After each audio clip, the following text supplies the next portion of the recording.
Hi everyone, how are you all? I hope you all are fine. Today we will continue the chapter number 12 of class 11 organic chemistry and it is the lecture number 7. In this lecture, first topic is cleavage of the covalent bond. Covalent bond कैसे break होता है? Cleavage का मतलब होता है breaking और fission of the covalent bond. In all the organic reactions, generally you will note that the breaking of the old covalent bond and the formation of new covalent bond takes place. आप generally दो बात note करोगे कि generally जो old bonds होते हैं वो break होते हैं और जो न्यू बॉन्ड्स होते हैं वो फॉर्म होते हैं. And the breaking of covalent bond can takes place by any one of the following two methods. और जो कोवलेंट बॉन्ड हम बनाते हैं वो ब्रेकिंग करते हैं उसके दो मेथड्स हो सकते हैं. नंबर वन है हमारा होमोलिटिक क्लीवेज, नंबर टू होता है heterolytic cleavage. First method is the homolytic cleavage. In this cleavage, a covalent bond breaks in such a way that each atom gets one electron of the shared pair. जो भी आपका share pair था उसमें से एक atom each atom एक एक electron लेके सेपरेट हो जाता है. By this cleavage generally free radicals are form. इस मेथड से क्या बनते हैं? फ्री रेडिकल्स बनते हैं.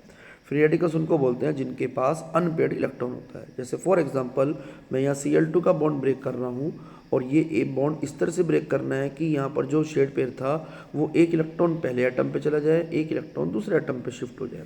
तो इस तरह का जो क्लीवेज कहलाता है वो कहलाता है homolytic cleavage. And each chlorine atom getting the one electron from the shared pair and chlorine free radical is form.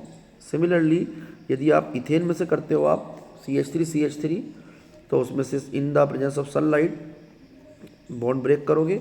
Bond जिस टाइम ब्रेक होगा तो एक इलेक्ट्रॉन इधर शिफ्ट हो जाएगा और एक इलेक्ट्रॉन इधर. दोनों तरफ इक्वली इलेक्ट्रॉन डिस्ट्रीब्यूट हो जाते हैं. ठीक है ना. तो आपका मिथाइल फ्री रेडिकल बनता है. मिथाइल फ्री रेडिकल में भी आप कार्बन पे चेक करो, कार्बन पे एक अनपेयर्ड इलेक्ट्रॉन है. जैसे CH3 था उस पर एक अनपेयर्ड इलेक्ट्रॉन आ गया. This type of species are known as the free radicals. अब ये इसको आगे और डिस्कस किया जाएगा नेक्स्ट आगे क्लास में. Next is the heterolytic cleavage. In this type of cleavage, breaking of covalent bond takes place in such a way that both the electrons of the covalent bond are taken away by any one of the two methods. Two atoms. क्या होता है इसमें?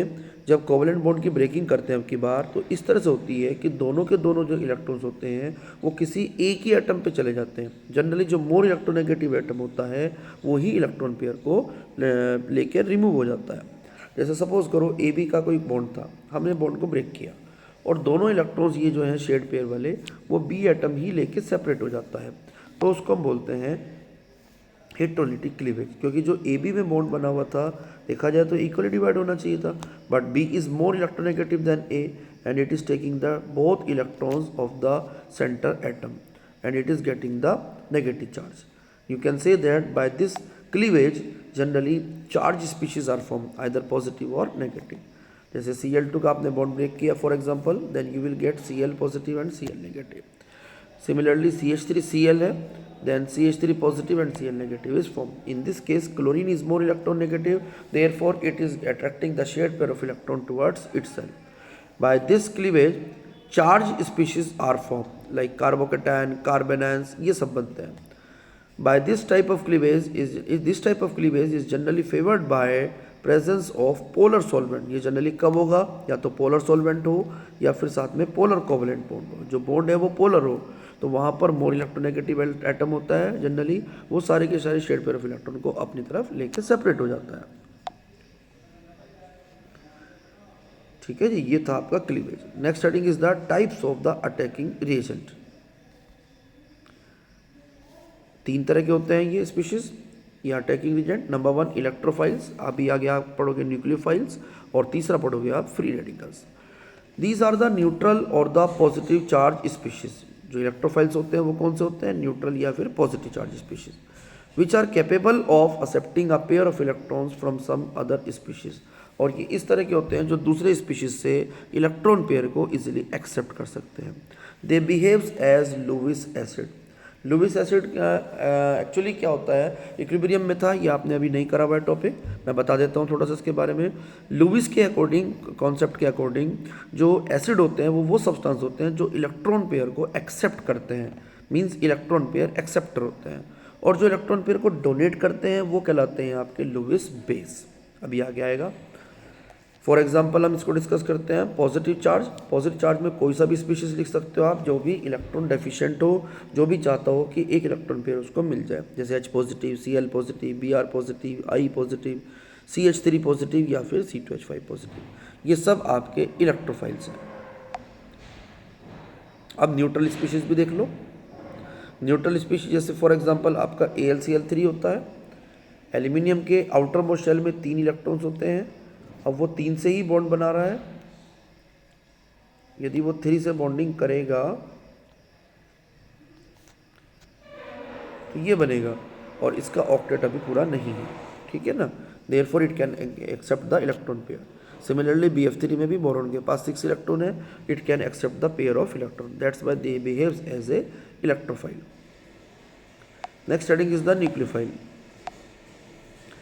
These are the neutral or the negative charge species which are capable of donating a pair of electrons to some other species and they behaves as Lewis base। ये कैसे होते हैं? जो neutral या नेगेटिव चार्ज स्पीशीज होते हैं which are capable of donating a pair of electrons to some other species, जो किसी को दूसरे को एक इलेक्ट्रॉन पेयर डोनेट करने में कैपेबल है, विच बिहेव्स एज लुविस बेस, और ये लुविस बेस की तरह काम करते हैं। मैंने अभी आपको बताया था लुविस कॉन्सेप्ट के हिसाब से जो बेस होते हैं वो सब्सटेंसेस होते हैं जो इलेक्ट्रॉन पेयर डोनेट करने में कैपेबल होते हैं। नेगेटिव चार्ज कोई भी स्पीशीज लिख सकते हो आप यहाँ पे, Cl negative, Br negative, I negative, Cn negative, OH negative या फिर CH3 नेगेटिव। न्यूट्रल भी लिख सकते हो आप कोई भी, जैसे वाटर हो गया, अल्कोहल हो गया, ईथर हो गया, NH3, RNH2, R2NH, R3N और H2S, ठीक है ना।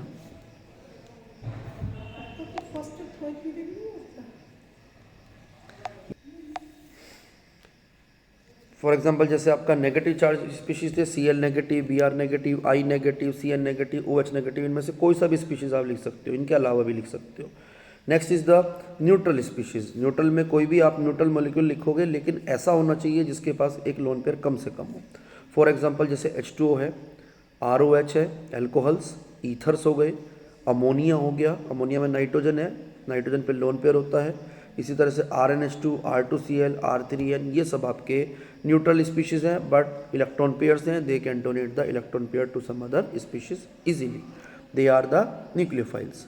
Next is the free radicals.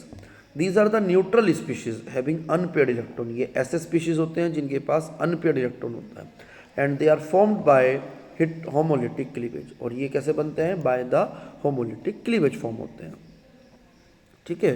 जैसे Cl के ऊपर एक फ्री रेडिकल दिखा दिया आपने, ऑड नंबर ऑफ इलेक्ट्रॉन, ये बिल्कुल सिंपल सा दिखा सकते हैं। ऐसे Br पे दिखा सकते हो आप, I, CH3 etcetera. They are formed by the heterolytic cleavage. Homolytic cleavage में दोनों इलेक्ट्रॉन इक्वली डिवाइडेड हो जाते हैं between the shared pair of electrons. Next is the steric hindrance. When two atoms और groups are closer to each other so that the distance between them is less than that of the sum of their van der Waals radii. यदि वो atoms इतने close हो जाएं कि उनके बीच की जो डिस्टेंस है वो वंडरवॉल रेडियाई से भी कम हो जाए, then they repel each other, ताकि वो एक पास होंगे तो वो क्या करेंगे? They will repel each other and this type of repulsion is known as the steric hindrance. Steric hindrance को आप बोल सकते हो एक स्पेशल टाइप की क्राउडिंग है, भीड़ भाड़ है, मीन्स जिससे इलेक्ट्रॉन्स नहीं, जो एटम्स या ग्रुप्स होंगे जब पास होंगे उनके बीच की डिस्टेंस कम होगी तो वो एक दूसरे को रिपेल करेंगे। सपोज फॉर एग्जांपल से समझो आप, जैसे आपकी सीट पे, स्कूल वाली सीट में हम एक सीट पे 2 स्टूडेंट्स को बिठाते हैं। अब यदि मैं उस पर कहूँ 3 बैठ जाओ या 4 बैठ जाओ तो नेचुरल सी बात है, रिपल्शन होगा, इस क्राउडिंग होगी। That a special type of crowding is known as the steric hindrance. अब जैसे आपका कंपाउंड है सिस-ब्यूट-2-ईन, वैसे तो ये ज्योमेट्रिकल आइसोमेरिज्म का पार्ट है, ये नेक्स्ट चैप्टर में आप पढ़ोगे हाइड्रोकार्बन्स में। फिलहाल इसको एग्जाम्पल को समझने के लिए तो यही करना पड़ेगा। ब्यूट-2-ईन के हमने 2 आइसोमर्स बना दिए, सिस और ट्रांस, ठीक है। अब सिस फॉर्म में क्या होता है? सेम ग्रुप सेम साइड होते हैं, और ट्रांसफॉर्म में सेम ग्रुप अपोजिट साइड होते हैं। If the same group are present on the same side then it is known as the cis form, if they are present on the opposite side then it is known as the trans form. तो जिसमें इन दोनों के बीच की distance कम होगी या पास होंगे, वो दोनों आपस में एक दूसरे को रिपेल करेंगे। देयरफॉर जो सिस फॉर्म है उसमें आपका स्टेरिक हिंड्रेंस होगा, because atoms are closer to each other, जबकि ट्रांसफॉर्म में बहुत दूर दूर है ग्रुप्स, तो इनकी जितनी ज़्यादा डिस्टेंस बढ़ जाएगी उतना ज़्यादा रिपल्शन कम होगा। Cis form is less stable, क्योंकि उसमें ग्रुप्स क्लोज है, स्टेबल भी कम होगी, कोई ग्रुप उस पर अटैक करने के लिए आएगा तो अटैक भी नहीं कर पाएगा। Then the trans form and the less reactive. Next is the reaction intermediates. These are the species which are formed during the reaction but they are lost before the reaction is complete. ये वो species होते हैं जो reaction के in between बनते हैं but reaction खत्म होने से पहले पहले ये खत्म हो जाते हैं।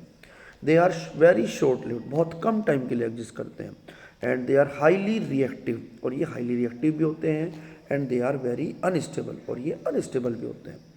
They may be of three types, carbocation, carbanions and free radicals. तीन तरह के होते हैं, कार्बोकेटायन, कार्बेनैन और फ्री रेडिकल्स।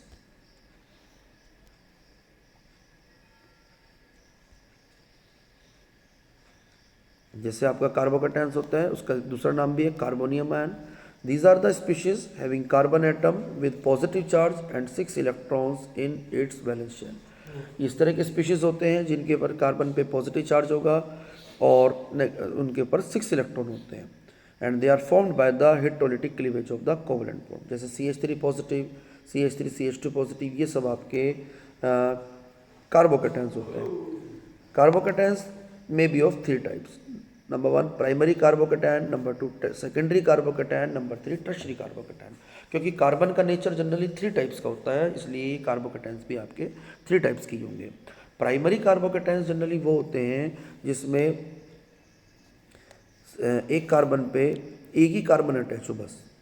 यदि कार्बन एटम आपका एक ही कार्बन से अटैच्ड है तो प्राइमरी, 2 कार्बन से अटैच्ड हो गया तो सेकेंडरी, और 3 कार्बन से अटैच्ड हो गया तो टर्शरी। इस तरह से होता है। अब कार्बन पे पॉजिटिव चार्ज भी होना चाहिए, 2 हाइड्रोजन लगे हुए हैं सपोज पहले वाले में, बस 3 बॉन्ड बनने चाहिए, means you can say that 6 electrons होने चाहिए, और 6 इलेक्ट्रॉन तभी होंगे जब 3 बॉन्ड बनेंगे। नेक्स्ट आता है, चलो इनके एग्जाम्पल देख लेते हैं पहले।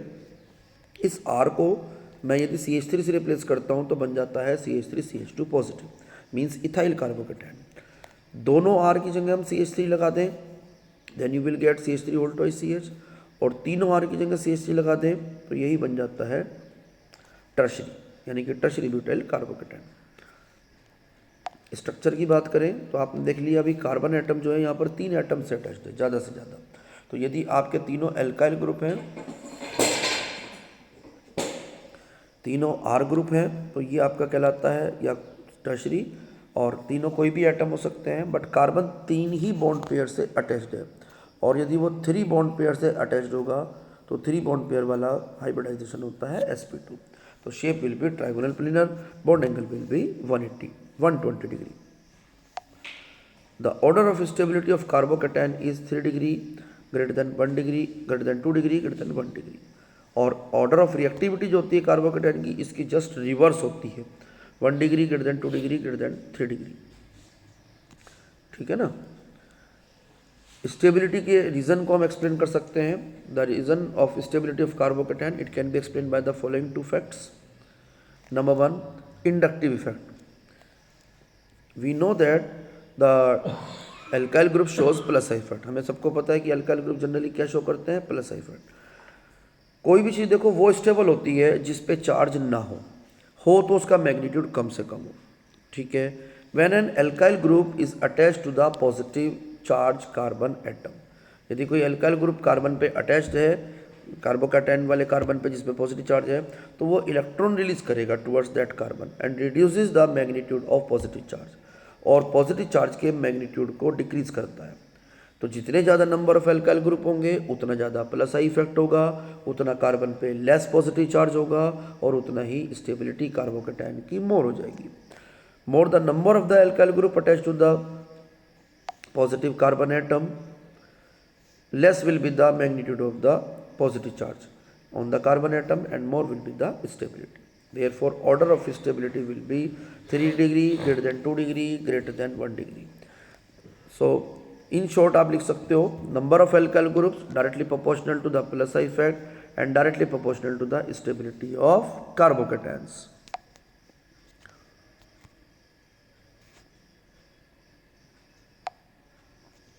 ठीक है ना। अभी एक एग्जांपल भी हमने बना दिया कि ये आपका 3 डिग्री है, most stable, secondary less stable, primary least stable, और मिथाइल वाला सबसे लीस्ट स्टेबल है क्योंकि इसमें एक भी अल्काइल ग्रुप नहीं है, कार्बन पे पॉजिटिव चार्ज का मैग्नीट्यूड हाई होगा।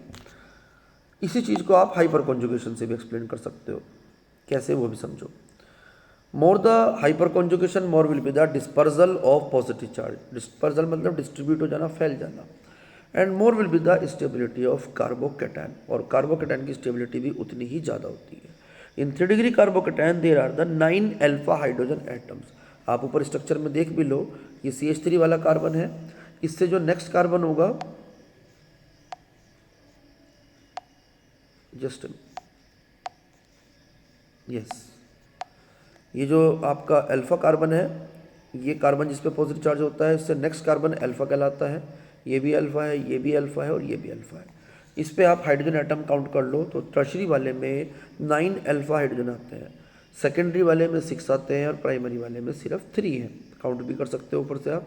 जितने ज़्यादा हाइड्रोजन एटम होते हैं, अल्फा हाइड्रोजन एटम, उतना ज़्यादा हाइपर कॉन्जुगेशन होता है, उतना पॉजिटिव चार्ज का मैग्नीट्यूड कम हो जाएगा, डिस्पर्जल ज़्यादा हो जाएगा, तो ऑटोमेटिकली स्टेबिलिटी आ जाती है। इन शॉर्ट आप याद कर सकते हो, number of alpha hydrogen atom directly proportional to hyperconjugation and directly proportional to the stability of carbocation. मतलब जितने अल्फा हाइड्रोजन होंगे उतना ज़्यादा हाइपर कॉन्जुगेशन होगा और उतनी ही ज़्यादा स्टेबिलिटी होगी। यहाँ मैंने इथाइल कार्बोकैटायन आपको बना के दिखाया हुआ है। जैसे इसमें से यहाँ से एक हाइड्रोजन एटम के इलेक्ट्रॉन शिफ्ट हो गए, यहाँ पर बॉन्ड ही नहीं रहा कोई भी, देखो हाइड्रोजन एटम अलग से और डबल बॉन्ड आ गया। तो पॉजिटिव चार्ज जो कार्बन पे था वो अब नहीं है। जब कार्बन पे पॉजिटिव चार्ज नहीं होगा तो it will be more stable. तो हाइपर कॉन्जुगेशन के थ्रू आप बता सकते हो कि कैसे स्टेबिलिटी इंक्रीज होती है। ऊपर वाले इलेक्ट्रॉन नहीं चाहते तो नीचे वाले भी शिफ्ट कर सकते हो, because there are the 3 alpha hydrogen atoms, या लेफ्ट से भी कर सकते हो, इस साइड से। Next is the carbanions. These are the species having carbon atom with negative charge. इसमें कार्बन एटम होगा विद नेगेटिव चार्ज होगा और उस पर 8 इलेक्ट्रॉन्स होते हैं in its valence shell, in which 6 electron are present in the form of 3 single bond while 2 electrons are present as a lone pair. जो 8 electrons हैं उसमें से 6 आपके होंगे 3 सिंगल बॉन्ड की फॉर्म में और 2 इलेक्ट्रॉन्स आपके एज ए लोन पेयर बचेंगे। For example CH3 negative, CH3 CH2 negative etcetera. ये भी 3 तरह के होते हैं बिकॉज कार्बन ही 3 तरह के होते हैं अटैचमेंट के बेसिस पर, प्राइमरी, सेकेंडरी और टर्शरी। 1 से अटैच्ड है तो प्राइमरी, 2 से अटैच्ड है तो सेकेंडरी और 3 से अटैच्ड है तो टर्शरी। रिप्रेजेंटेशन कैसे लिख सकते हो आप, R लिख दो, बस R से अटैच कर दो, जनरल रिप्रेजेंटेशन हो जाता है। यहाँ पर 2 R ग्रुप आ गए, टर्शरी में 3 R ग्रुप आ गए। एग्जाम्पल बनाना है तो इस R को रिप्लेस करते जाओ CH3 ग्रुप से, 1 से CH3 से करा तो ये आपका इथाइल बन जाएगा, दोनों ही CH3 लगा दिए तो आइसोप्रोपाइल, और तीनों ही CH3 लगा दिए तो ये आपका बन जाता है tertiary butyl carbanion. Next is the structure. अब देखो यहाँ पर आपने अभी देखा स्ट्रक्चर में 3 बॉन्ड पेयर्स हैं और 1 लोन पेयर है। कार्बन एटम 3 एटम से अटैच्ड है तो ये आपका 3 बॉन्ड पेयर हो गए और 1 हो गया लोन पेयर। तो ऐसे केस में हाइब्रिडाइजेशन होता है sp3 and shape is the pyramidal like ammonia, जैसे अमोनिया में होती है बिल्कुल सेम शेप होती है। Order of stability is 1 degree greater than 2 degree greater then 3 degree, और ऑर्डर ऑफ रिएक्टिविटी क्या होती है, 3 degree greater than 2 degree greater than 1 degree. Stability इसमें रिवर्स ऑर्डर होती है, प्राइमरी ज़्यादा स्टेबल है, सेकेंडरी कम, टर्शरी उससे भी कम। रिएक्टिविटी का ऑर्डर तो पता ही है आपको, स्टेबिलिटी का जस्ट उल्टा होता है। प्राइमरी ज़्यादा स्टेबल है तो वो लेस रिएक्टिव होगा, और टर्शरी सबसे कम स्टेबल है तो सबसे ज़्यादा रिएक्टिव होगा। कॉज ऑफ स्टेबिलिटी क्या है, we know that alkyl group shows plus I effect and increases the electron density on the carbon atom having negative charge. अब की बार उल्टा होगा, प्लस आई करने से कार्बन पे नेगेटिव चार्ज था और नेगेटिव चार्ज बढ़ जाएगा which causes instability. Therefore more the number of alkyl group more will B plus I effect and more will be the electron density at the carbon atom, और electron density carbon atom पे उतनी ही ज़्यादा होती है and lesser will be the stability of carbon ion. Therefore, primary carbon anion is most stable, followed by 2 degree and 3 degree carbon anion। 3 degree वाला सबसे least stable होगा। इन शॉर्ट भी याद कर सकते हो आप, नंबर ऑफ एल्काइल ग्रुप जितने ज़्यादा होंगे प्लस आई फैक्टर उतना ज़्यादा होगा, स्टेबिलिटी कार्बन आयन की उतनी ही कम हो जाएगी। इसलिए मैं अब की बार उल्टा लिख रहा हूँ, मिथाइल वाला सबसे ज़्यादा होगा। यदि आपने कोई एक आर ग्रुप लगा दिया तो कम हो जाएगी, 2 आर ग्रुप लगाओगे और स्टेबिलिटी कम हो जाएगी, 3 आर ग्रुप होंगे तो स्टेबिलिटी सबसे लीस्ट हो जाएगी। ये एक एग्जांपल हो गया, आर ग्रुप का हमने हटा के CH3 लगा दिया। आज की क्लास में इतना ही करते हैं। आई होप ये सब आपको क्लियर हो गए होंगे, और नेक्स्ट क्लास में कल हम करेंगे फिर फ्री रेडिकल्स, और एक टॉपिक बचा है टाइप्स ऑफ रिएक्शंस। ओके जी, बाय एवरीवन।